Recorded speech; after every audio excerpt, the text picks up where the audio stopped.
For over a century, if you were a king, a queen, a czar, or a maharaja, there was one name you trusted with your crown. Not a bank, not an army, a jeweler, Cartier. The house that King Edward VII himself called the Jeweler of Kings and the King of Jewelers. They set the diamonds for coronations. They sold the Hope Diamond. They built a fortune out of the desires of the most powerful people on earth. And today, that brand is worth an estimated $10 billion a year. But here is the strange part. The Cartier family doesn't own a single piece of it, not one share. The family that dressed the kings of the world lost the one thing they could never buy back, their own name. This is the story of how three brothers built the most prestigious empire in luxury, and how, in a single generation, their heirs sold it off, piece by piece, until nothing was left but the name on the door. It comes in three parts.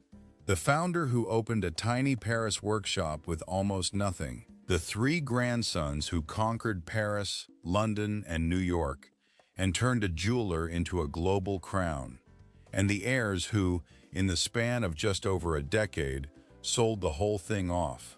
3 cities, 3 branches, 3 signatures on 3 contracts, and walked away from the empire their family had spent 4 generations building.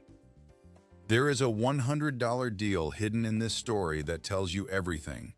There is a pearl necklace that bought a mansion on Fifth Avenue. And there is a single year, 1964, after which no Cartier would ever again control Cartier. Let's begin in Paris, in 1847, with a 27-year-old apprentice and a workshop he didn't even own yet. In 1847, a young Parisian named Louis-François Cartier took over the workshop of his old master, a jeweler named Adolphe Picard. He was 27 years old. He had no fortune, no title, no aristocratic name to open doors. What he had was a trained eye and an instinct for one thing. He understood that the rich do not buy jewelry. They buy status. They buy the feeling of being above everyone else. And Louis-François understood that better than almost anyone alive. In those first years, the workshop was small and unremarkable, but Louis-François was patient, and he was watching for one thing, a single customer who could change everything. In the world of luxury, you do not climb the ladder one rung at a time. You find the person at the very top, and you let everyone below them follow. He found her in 1856.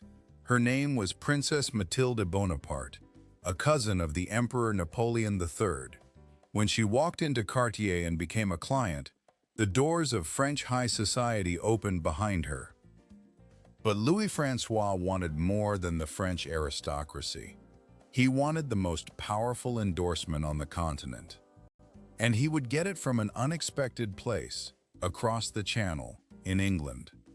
By the turn of the century, Cartier had earned a reputation that money alone could not buy. And then came the words that would define the house forever. King Edward VII of England, the most fashionable monarch in Europe, called Cartier the jeweler of kings and the king of jewelers. It was not just a compliment. For his 1902 coronation, the king reportedly commissioned 27 tiaras from Cartier. 27.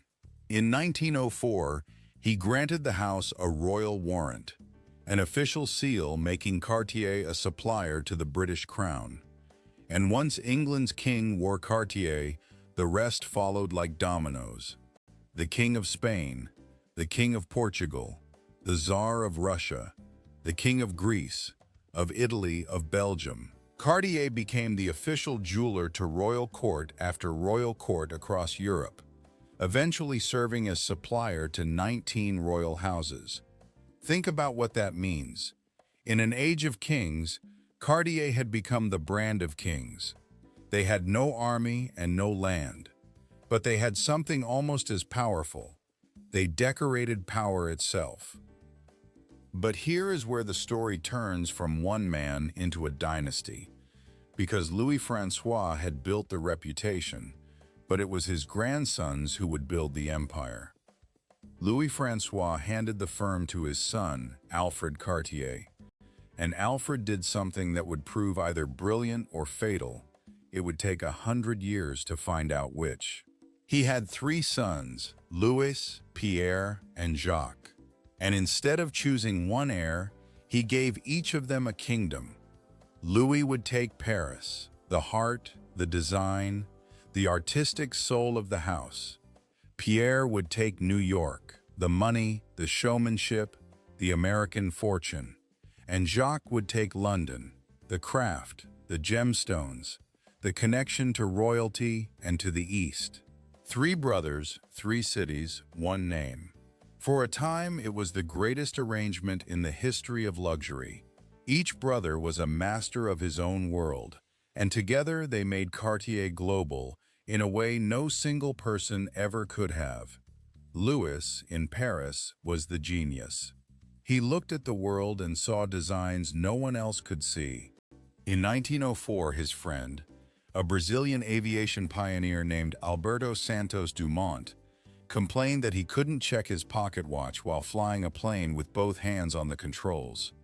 So Louis built him a watch he could wear on his wrist. At the time, wristwatches were considered jewelry for women. Serious men carried pocket watches. Louis Cartier helped turn the wristwatch into one of the most desired objects on Earth. He called it the Santos. Then, watching tanks roll across the battlefields of the First World War, he designed a watch with clean rectangular lines inspired by their shape. He called it the tank. Over a century later, both are still icons. And then there was Pierre in New York, and Pierre's most famous deal is almost too good to be true. In 1917, Pierre Cartier wanted a flagship store on Fifth Avenue, specifically a magnificent neo-Renaissance mansion owned by a railroad heir named Morton Plant. The mansion was worth a fortune, but Pierre had something the Plant family wanted more than money.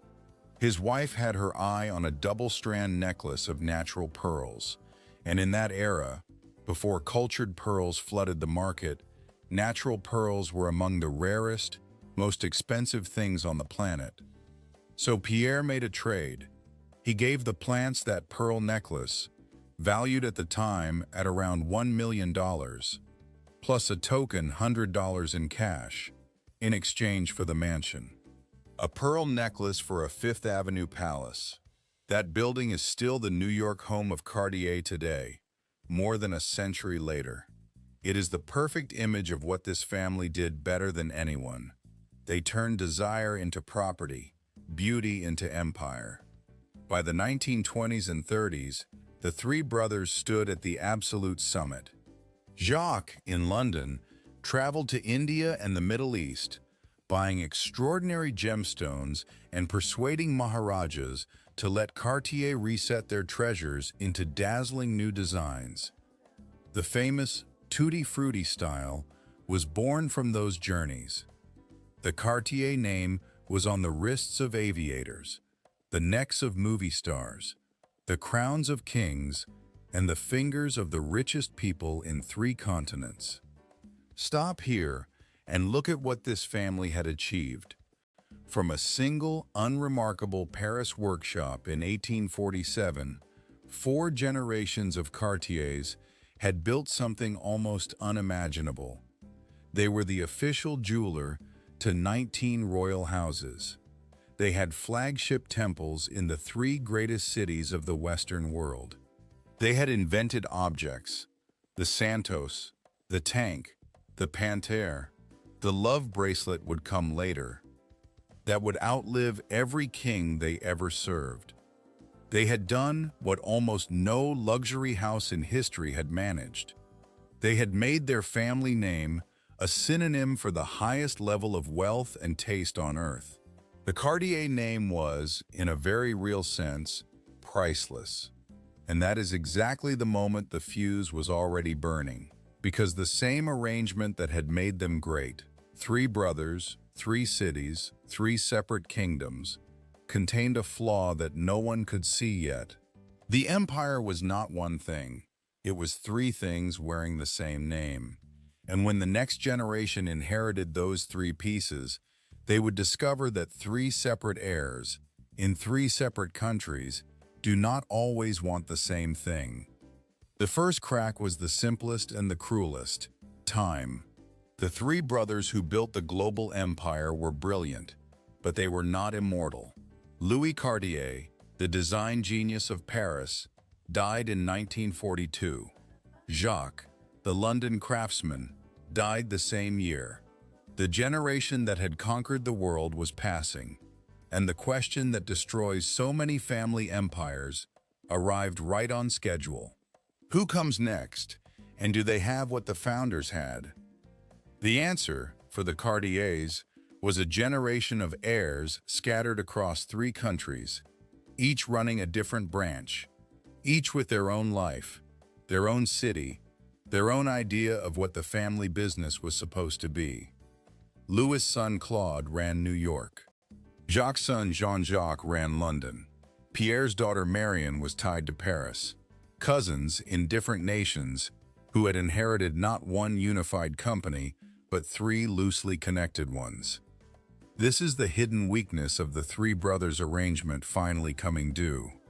When Louis-François built the reputation, it was one man. When the three brothers built the empire, they were siblings, bound by blood, raised together, pulling in the same direction.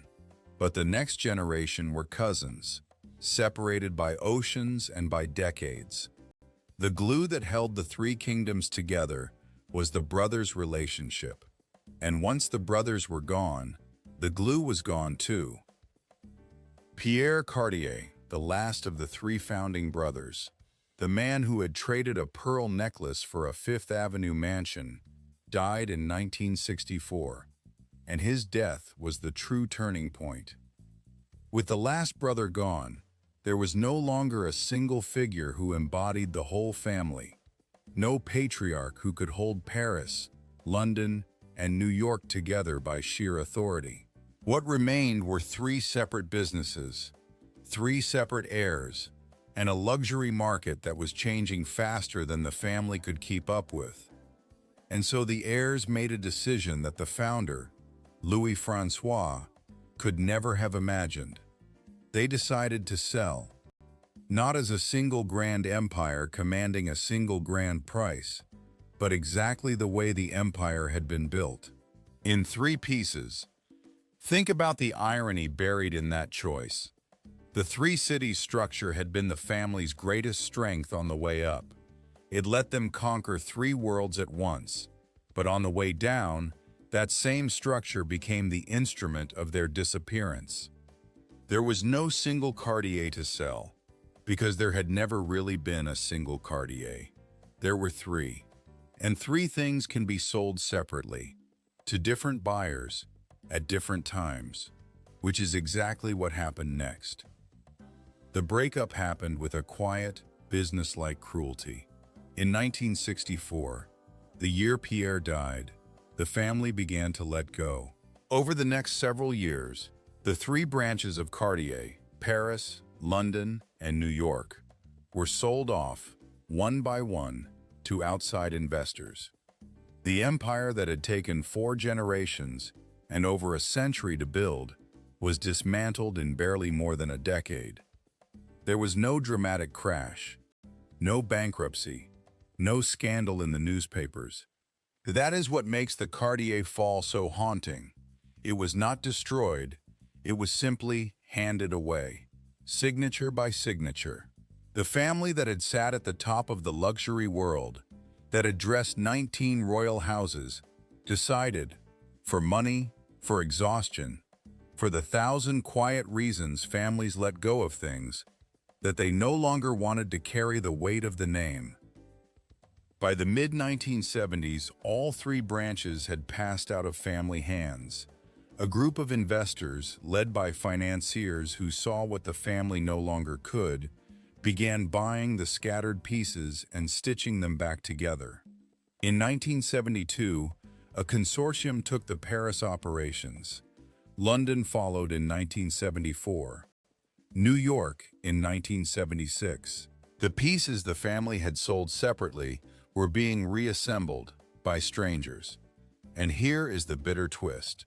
The thing the Cartier family could not do, hold the three kingdoms together, the new owners did almost immediately. Once the branches were reunited under outside investors, Cartier didn't collapse, it thrived. The brand was relaunched, modernized, sold to a new generation of customers who had never met a king. The Les Mousses de Cartier line brought the name to people who could never have afforded a royal tiara, and it made enormous amounts of money. In other words, the empire was worth more without the family than it had ever been with them.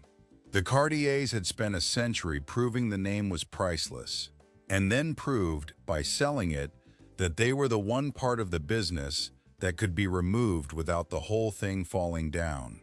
The genius of Louis, the showmanship of Pierre, the craft of Jacques, all of it had been poured into the name, and the name outlived the bloodline's control of it completely. So who ended up owning the jeweler of kings? Not a king, not a French aristocrat. The trail leads somewhere no one in 1847 could have dreamed. In the 1970s, a South African businessman named Anton Rupert, a man who had built one of the largest tobacco empires in the world, began investing in Cartier. His son, Johann Rupert, would take those luxury holdings and, in 1988, fold them into a brand new Swiss company he created to hold them all. He called it Richemont. Today, Cartier is the crown jewel of Richemont. By most estimates, the single most valuable brand in the entire group, generating an estimated 8 to 10 billion euros a year, more than half of Richemont's jewelry division. And Richemont is controlled to this day by the Rupert family of South Africa. A tobacco fortune from the other side of the world now owns the house that Louis-François Cartier built. The family whose name is on every store controls none of it. Now, let's be honest about what kind of fall this is. Cartier, the brand, did not die. It is arguably more powerful today than at any point in its history. Walk down any luxury avenue in the world and you will find the name glowing over the door. The tank still sells. The love bracelet is on wrists in every major city on earth. But the family, the Cartiers, vanished from it completely. There is no Cartier in the boardroom, no Cartier designing the watches, no Cartier collecting the profits. The descendants of the man the King of England called the King of Jewelers are private citizens now, with no more claim to the empire than you or I. That is the fall. Not the death of a brand, but the quiet erasure of a family from the thing that carried their name to immortality. They built something so valuable that the world decided it no longer needed them to run it. So let's go back to that small Paris workshop in 1847, to a 27-year-old apprentice who took over his master's shop with no fortune and no name worth mentioning. Louis-François Cartier understood that the rich buy status, and he spent his life turning that single insight into the most prestigious name in the world. He gave kings the symbols of their power. He made his family name a synonym for the top of human wealth, and his great-great-grandchildren signed it all away. 3 cities, 3 contracts, 1 disappearing act. The arrangement that built the empire, 3 brothers, 3 kingdoms, was the same arrangement that made it so easy to take apart. They proved their name was priceless, and in doing so, proved they could be removed from it. This is the truth this channel keeps digging up. A great fortune is never just money. It is a machine, and a name, and a bloodline. And the moment any one of those stops doing its job, the whole thing can slip away while everyone is still smiling for the cameras. The Cartiers dressed the kings of the world, and then they lost their own crown. There are families who bought popes, companies built on lies, and fortunes that vanished in a single generation. Subscribe, and let's dig up the next one together. Thank you for watching.